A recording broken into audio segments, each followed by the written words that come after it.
Good evening, everyone. Tonight we need to talk about Medicaid, a vital program that often operates behind the scenes, yet its impact is profoundly felt across our nation. It's a program that quietly supports nearly 90 million Americans, a significant portion of our population relying on it for essential healthcare services.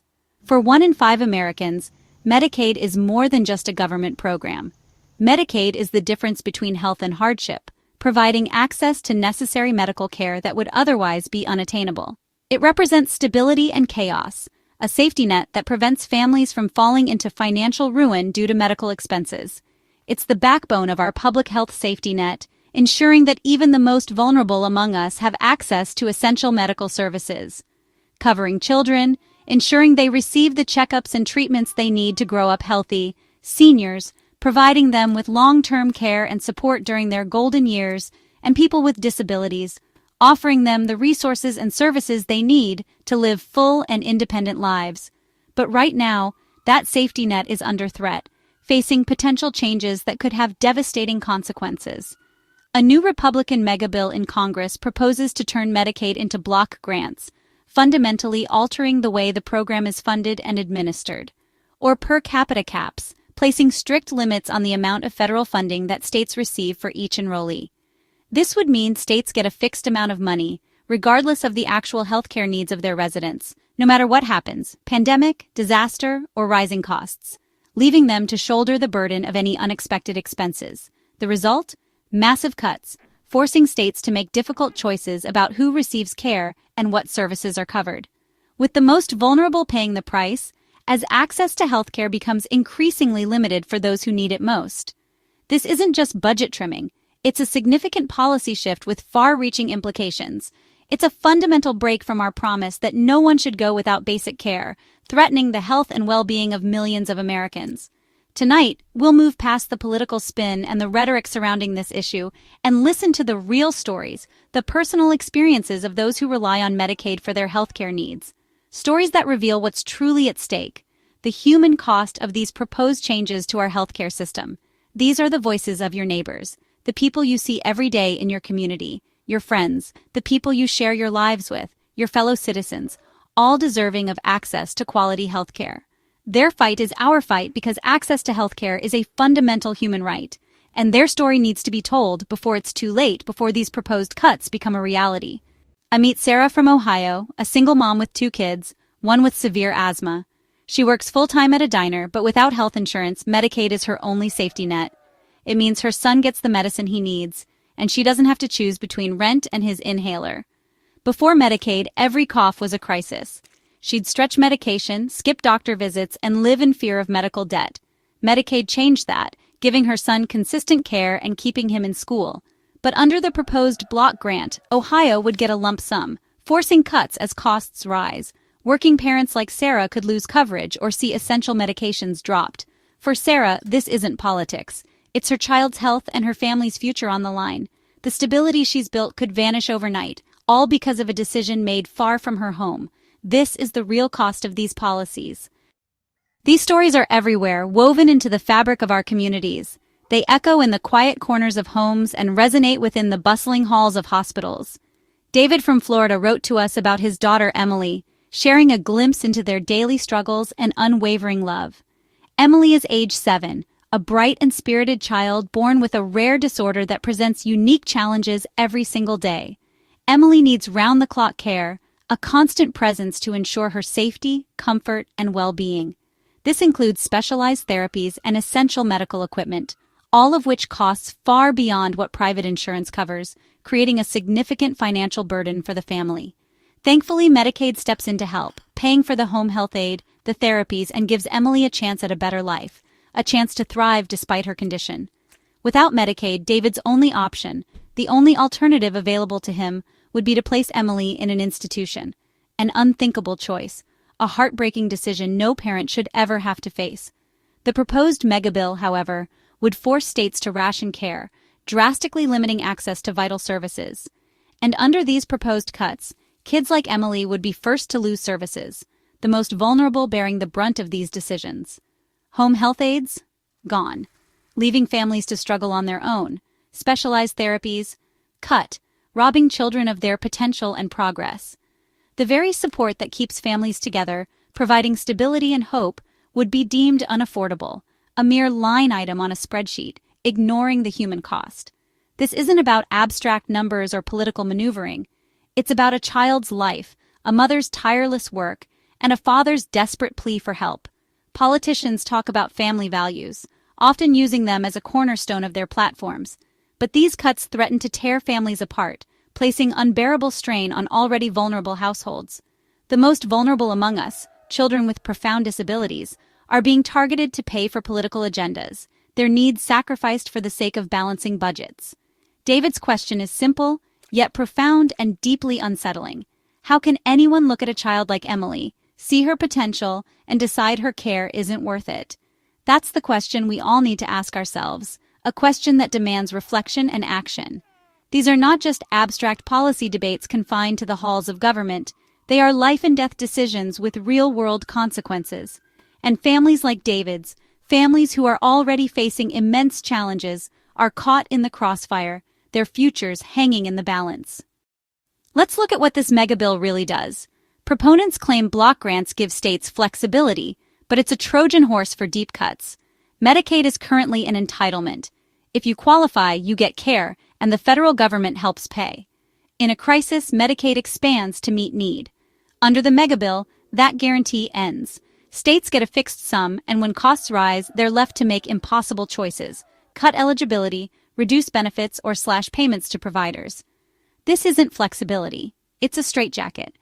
Federal politicians can claim they gave states control, while forcing governors to decide who gets care and who doesn't. It's a calculated move to underfund the system and avoid responsibility for the fallout. The consequences? Devastating for millions. This is political cowardice with real human costs. Medicaid isn't just for the poor. It's a vital lifeline for millions of Americans from all walks of life. It plays a crucial role in our healthcare system, extending far beyond its common perception. It's the largest payer for long-term care in America, a fact that often goes unnoticed in policy debates. Without Medicaid, access to essential care for a significant portion of our population would be severely compromised. It covers 2/3 of nursing home residents, providing them with the care and support they need in their later years. These are individuals who have contributed to our society for decades, and Medicaid ensures they receive the dignity and respect they deserve. Beyond nursing homes, it also helps seniors and people with disabilities get crucial care at home, allowing them to maintain their independence and quality of life within the familiar surroundings of their own residences. This is often a more cost-effective and preferred option for many families. Medicare, while essential for healthcare, doesn't cover this kind of long-term care, leaving a significant gap in coverage for those who require ongoing assistance. So for many middle-class families who have worked hard and saved diligently, Medicaid is often the only safety net available when faced with the overwhelming costs of long-term care. It's the last line of defense against financial ruin. When a parent has a stroke or develops Alzheimer's, conditions that require extensive and often long-term care, nursing home costs can quickly wipe out a lifetime of savings in a matter of months, leaving families with very few options. That's when Medicaid steps in, providing crucial financial assistance and ensuring access to necessary care. The proposed Republican megabill puts this essential system at grave risk, threatening the well-being of countless individuals and families. Block grants or caps on federal funding mean significantly less money available for long-term care services, creating a funding crisis for states and providers. This will inevitably force states to make drastic cuts to essential programs and services, impacting the most vulnerable members of our society. Nursing homes, already struggling with tight budgets, could be forced to close their doors, while existing facilities may be forced to slash staffing levels, compromising the quality of care provided to residents. And vital in-home care programs, which allow seniors to remain in their homes, could disappear altogether, leaving many without the support they need. Families would then face impossible choices, torn between their responsibilities and the well-being of their loved ones.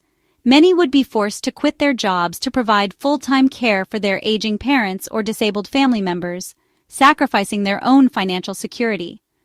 Others would be left with no choice but to see their loved ones forced into institutions, often against their wishes. This isn't just about numbers on a page or abstract budget calculations. It's about the real lives of our parents, our grandparents, and our neighbors who are at risk of losing access to essential care. The promise of flexibility offered by these proposals is really just a thinly veiled excuse to abandon our responsibility to care for the elderly and disabled members of our society.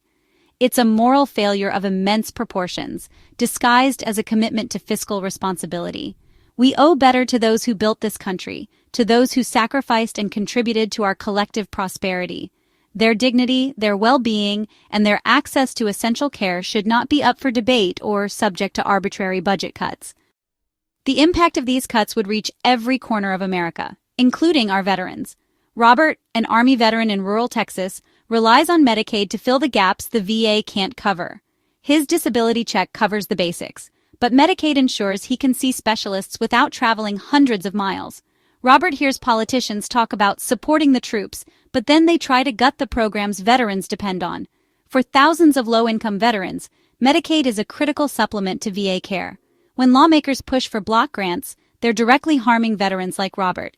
Texas already has one of the highest uninsured rates, and a block grant would mean even deeper cuts. The disconnect between patriotic rhetoric and policy reality is stark. Supporting veterans means more than funding parades. It means ensuring health care when they come home. Politicians must be held accountable for the real impact of their choices. Veterans deserve more than empty promises. They deserve care. Let's be clear, this isn't an accident. It's a deliberate policy pushed by specific people. For years, Republican leaders like Paul Ryan, Mitch McConnell, and Kevin McCarthy have targeted Medicaid for cuts. They're backed by think tanks and lobbying groups that spend millions to demonize safety net programs. These lawmakers write the bills, hold the hearings, and whip the votes.